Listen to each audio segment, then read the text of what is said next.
A solo 90 millas de Florida, una nueva alerta vuelve a poner a Cuba en el centro de la tensión militar del Caribe. Drones de ataque, Rusia e Irán en la ecuación, Key West mencionado como posible punto de preocupación, Guantánamo en el mapa, y el sur de Florida mirando hacia La Habana con una pregunta inevitable. ¿Qué capacidad militar real tendría hoy el régimen cubano? La preocupación se disparó después de un reporte de Axios basado en inteligencia clasificada que asegura que Cuba habría adquirido más de 300 drones militares desde 2023 con apoyo de Rusia e Irán.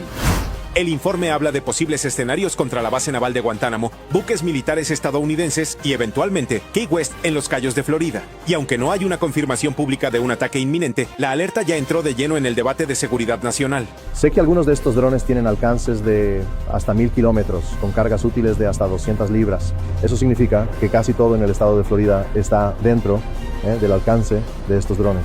La advertencia de Carlos Jiménez no cayó en el vacío, porque el tema no apareció de la nada. Meses antes, el canal ruso Ribar, considerado una plataforma militar de línea pro-Kremlin, publicó un análisis titulado Crisis Cubana 2.0. La pregunta que planteaba era directa. ¿Qué pasaría si desde Cuba volaran drones Shahed? En su mapa, Ribar mostraba un radio de hasta 2000 kilómetros desde La Habana. Dentro de ese radio aparecían instalaciones estratégicas en Estados Unidos, bases militares, centros de datos, refinerías, instalaciones espaciales, el Comando Sur, Mar-a-Lago, Key West y zonas clave de Florida y el Golfo de América. Era un escenario hipotético, pero no era una fantasía menor. Los drones señalados en el mapa ruso serían los Shahed 136, fabricados originalmente por Irán y conocidos en Rusia como Geran 2. Son drones de ataque de largo alcance, diseñados para volar hacia un objetivo y detonar con carga. Su alcance puede rondar los 2000 kilómetros, por eso desde Cuba podrían poner en el mapa a Key West, Miami, Guantánamo, bases militares y puntos estratégicos del sur de Estados Unidos. Según reportes de inteligencia citados por medios estadounidenses, Cuba habría adquirido más de 300 drones militares desde 2023, con apoyo de Rusia e Irán. Lo que aún no se ha confirmado públicamente es cómo habrían llegado a la isla, si por vía marítima, aérea o mediante componentes trasladados para ensamblaje. Ribar no lo presentó como noticia confirmada, sino como un ejercicio de guerra. Si Cuba tuviera drones tipo Geran, similares a los usados por Rusia en Ucrania, podría convertir su cercanía geográfica con Estados Unidos en una amenaza estratégica, y ahí está el punto sensible. Cuba no necesita una fuerza aérea moderna para generar preocupación. En la guerra actual, los drones baratos de largo alcance y con carga explosiva han cambiado las reglas del conflicto. Pero hay otra capa todavía más delicada. Además de los drones de largo alcance, fuentes militares han documentado el avance de drones guiados por fibra óptica en la guerra de Ucrania.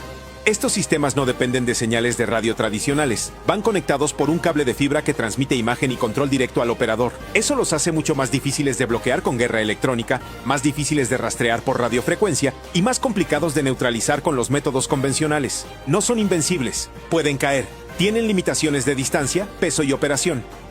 Pero en el campo de batalla ya demostraron algo clave. Cuando un dron no emite como un dron común, detectarlo y detenerlo se vuelve mucho más complejo, y algunos reportes especializados han citado rangos de decenas de millas para ciertos modelos de fibra óptica, en algunos casos cerca de 60 millas, dependiendo del sistema y del carrete que transporten. Por eso, la pregunta ya no es solamente cuántos drones tendría Cuba. La pregunta es qué tipo de tecnología pudo haber llegado a la isla. Aparentemente tienen suficiente dinero para comprar drones, pero no tienen suficiente dinero para comprar combustible y no tienen suficiente dinero para alimentar a su gente. En una isla con apagones, escasez de combustible y crisis alimentaria, ahora es señalada por una posible compra militar de alto impacto. Y mientras en Florida crece la preocupación, La Habana respondió con el mismo libreto de confrontación.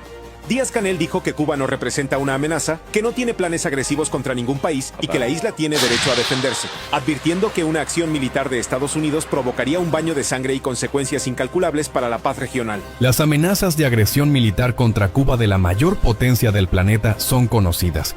Ya la amenaza constituye un crimen internacional. De materializarse, provocará un baño de sangre de consecuencias incalculables, más el impacto destructivo para la paz y la estabilidad regional. Cuba no representa una amenaza, ni tiene planes o intenciones agresivas contra ningún país. No los tiene contra Estados Unidos, ni los ha tenido nunca, lo que conoce bien el gobierno de esa nación, en especial sus agencias de defensa y seguridad nacional. Cuba, que ya sufre una agresión multidimensional de Estados Unidos, sí tiene el derecho absoluto y legítimo a defenderse de una arremetida bélica, lo que no puede esgrimirse lógica ni honestamente como excusa para imponer una guerra contra el noble pueblo cubano.